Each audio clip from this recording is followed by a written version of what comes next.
Super Uttarayan. બીજું part, ફ્રીડમની ફિરકી.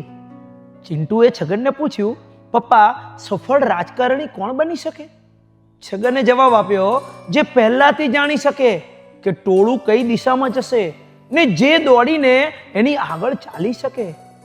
Don't lead, don't follow, make your one way. બધા કરે માટે કરવું એ ગુલામી છે. આપણે નહીં કરીએ તો કેવા લાગશું, એ ગુલામી છે. પતંગ આપણને એટલો ગમે કે આપણે એને છોડી ન શકીએ, એ ગુલામી છે. દુનિયાની બેસ્ટ ફિરકી એટલે કે ફ્રીડમની ફિરકી. આપણી પાસે આપણી પોતાની વિવેક બુદ્ધિ હોય અને એના આધારે આપણે ચાલી શકીએ, એનું નામ ફ્રીડમ.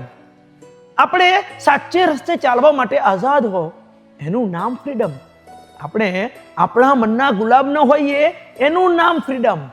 આપણો અંદરનો અવાજ આપણને જે કરવાની ના પાડતો હોય એ બધી વસ્તુથી આપણે મુક્ત હોઈએ, એનું નામ ફ્રીડમ.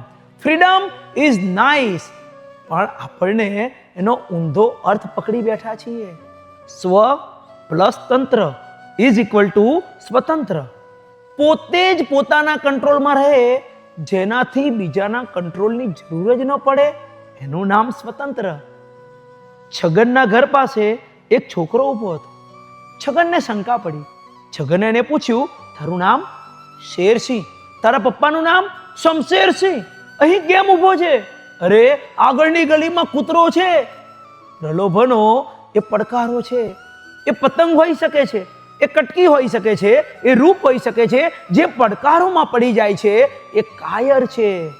કાળજું સિંહનું રાખીએ, સાચું કરવાની હિંમત રાખીએ, પશુતાની સામે લડતા રહીએ અને પ્રલોભનોમાં ફસાવાનું છોડી દઈએ.